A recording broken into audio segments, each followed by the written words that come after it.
Assalamualaikum warahmatullahi wabarakatuh. Saya Kak Febriansyah dari kelompok 7 ingin presentasi pemodelan berorientasi objek. Dan berikut nama-nama kelompok 7. Saya sendiri Kak Febriansyah, Fajri Ahdasiana Dwi Lestari, Anissa Noviani Imran, Mei Yuliana Tanjung, dan Anissa Aulianingrum. Dan ini tema pariwisata Kota Yogyakarta. Analisis kebutuhan. Analisis kebutuhan adalah rancangan yang dibutuhkan oleh penulis untuk merancang sistem.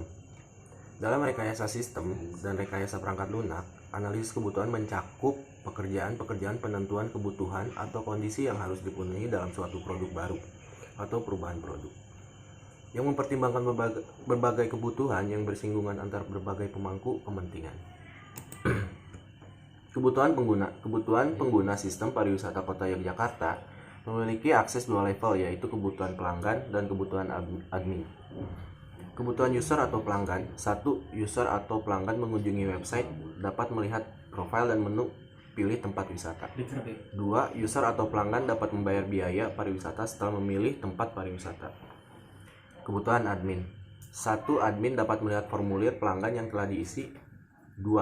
Admin dapat mengecek biaya pariwisata yang telah pelanggan kirim.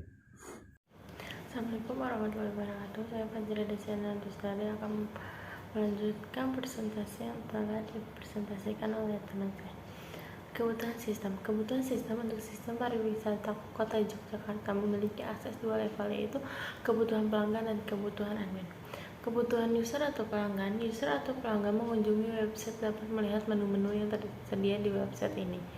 User atau pelanggan melakukan login jika sudah mempunyai akun. User atau pelanggan melakukan pendaftaran akun jika belum memiliki akun. User atau pelanggan memiliki tempat wisata yang akan dituju setelah selesai klik pesan. User atau pelanggan mengisi formulir pemesanan dengan lengkap setelah selesai klik down. User atau pelanggan melakukan pembayaran transfer via bank. Jika user atau pelanggan telah selesai melakukan aktivitas di website, user atau pelanggan dapat memilih tombol keluar atau logout untuk keluar dari halaman. Kebutuhan admin. Admin mengunjungi website dapat melihat menu-menu yang tersedia di website ini. Admin harus melakukan login terlebih dahulu untuk masuk ke halaman administrator. Admin melakukan pendaftaran akun sebagai admin jika belum memiliki akun. Admin dapat mengecek formulir yang telah diisi oleh pelanggan. Admin dapat mengecek bukti pembayaran yang telah dikirim oleh pelanggan. Jika admin telah selesai melakukan aktivitas di website, admin dapat memilih tombol keluar atau logout untuk keluar dari halaman. Rancangan diagram. Use case diagram pelanggan. Login include dengan username dan password.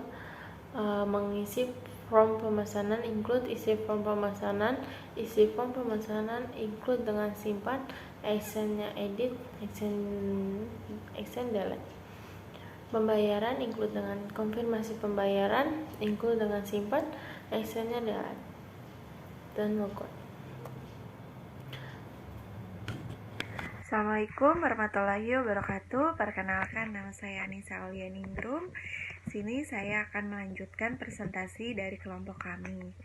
Untuk yang selanjutnya itu ada deskripsi use case diagram pelanggan. Di dalamnya itu ada username yaitu pelanggan, kemudian ada requirements yaitu pelanggan, goals yaitu pelanggan masuk login, preconditionnya itu ada pelanggan, username dan password. Pas conditionnya itu ada pelanggan berhasil login dan masuk menu utama. Kemudian ada failed and conditionnya itu pelanggan tidak dapat masuk sistem. Kemudian ada primary aktornya itu ada pelanggan. Main flow-nya itu ada pelanggan membuka login dan masuk menu utama. Kemudian ada alternative flow atau varian A-nya itu kita ada di A1, sistem menampilkan menu utama. Kemudian varian B-nya itu ada B2, pelanggan memilih login, pelanggan mengetik username. Yang keempat itu ada pelanggan berhasil login. Kemudian yang kelima ada sistem menampilkan menu utama. Yang keenam itu ada pelanggan memilih tempat yang akan dituju. Yang ketujuh sistem menampilkan halaman yang tempat yang akan dituju. Kemudian ke-8 itu pelanggan membayar. Yang ke-9 ada menampilkan bahwa pembayaran telah berhasil. Kemudian yang ke-10 itu ada pelanggan keluar dari sistem. Untuk yang selanjutnya ini ada use case diagram admin. Di sini bisa dilihat ada aktor. Dari aktor itu kita ke login. Dari login ada masukkan username dan juga password. Kemudian dari login kita turun ke bawah mengecek formulir. Di dalam mengecek formulir itu ada simpan dan delete. Kemudian dari mengecek formulir kita turun ke bawah untuk mengecek pembayaran. Di dalam mengecek pembayaran itu ada konfirmasi pembayaran, kemudian ada simpan dan delete. Untuk yang selanjutnya itu logout atau keluar. Untuk yang selanjutnya itu ada use case diagram admin. Di dalamnya itu ada use case name-nya yaitu admin, requirement-nya itu admin juga, goals-nya itu admin masuk sistem, precondition-nya itu admin username dan password, post condition-nya ada admin berhasil login dan masuk menu utama. Kemudian ada failed and condition-nya admin tidak dapat masuk sistem. Primary aktornya itu ada admin, main flow-nya itu ada admin membuka login dan masuk menu utama. Kemudian ada alternative flow-nya. Di situ berisi ada A1, sistem menampilkan menu utama, dan invarian B-nya ini yang ada B2 yaitu admin memilih login, B3 admin mengetik username, B4 admin berhasil login, B5 ini sistem menampilkan menu utama, dan B6 admin dapat mengecek formulir pelanggan. Yang B7 ini admin dapat mengecek pembayaran dari pelanggan, dan yang B8 ini pelanggan keluar dari sistem.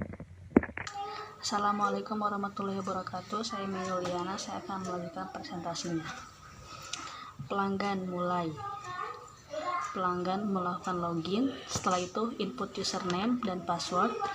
Sistem memvalidasi.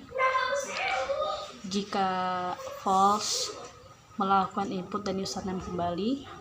Jika true, menampilkan form pemesanan dan pelanggan mengisi form pemesanan. Setelah itu submit, dikembalikan kepada sistem. Sistem memvalidasi apakah yakin pesanan Anda sudah benar. Jika false, kembali ke mengisi form pemesanan. Jika true, menyimpan data pemesanan. Setelah itu, sistem menampilkan form pembayaran dan pelanggan melakukan pembayaran. Pelanggan mengirim bukti pembayaran, dikirim ke sistem, dan sistem menyimpan bukti pembayaran, dan setelah itu memvalidasi bukti pembayaran. Jika pembayaran tidak sesuai, melakukan pembayaran ulang. Jika sesuai, sistem menampilkan laporan pemesanan berhasil. Setelah itu pelanggan menerima laporan pemesanan berhasil. Pelanggan logout dan sistem logout juga. Setelah itu selesai. Dan sekarang admin, activity diagram untuk admin. Mulai, admin melakukan login, input username dan password. Sistem memvalidasi. Jika false, input username dan password kembali. Jika true, menampilkan formulir pemesanan. Setelah itu admin bisa mengecek formulir pemesanan. Setelah itu sistem menampilkan bukti pembayaran. Admin bisa mengecek bukti pembayaran. Admin logout dan sistem juga logout. Terima kasih. Saya Noviani Imran dari kelompok 7. Selanjutnya kelas diagram. Berikut ada username, password, tambah, edit, hapus, lalu simpan. Selanjutnya ada pemesanan, nama pemesanan, nomor handphone, alamat, tanggal check-in, tanggal check-out, lalu bisa diinput, edit, dan set pemesanan. Selanjutnya detail, ID tempat, lalu simpan. Setelah itu tempat, nama tempat, harga, tambah, simpan. Yang terakhir pembayaran, tanggal pembayaran, total bayar, nomor handphone, lalu simpan. Selanjutnya sequence diagram. Yang pertama login, lalu yang kedua simpan data form pemesanan, yang ketiga data calon pemesanan ditambah, yang keempat data tersimpan, yang kelima menampilkan form pembayaran, yang keenam melakukan pembayaran, dan yang ketujuh menampilkan pembayaran telah berhasil. Mungkin itu saja presentasi dari kelompok kami. Mohon maaf apabila banyak salah dan kurangnya. Semoga teman-teman bisa memaklumi dan semoga teman-teman bisa memahaminya. Terima kasih. Wassalamualaikum warahmatullahi wabarakatuh.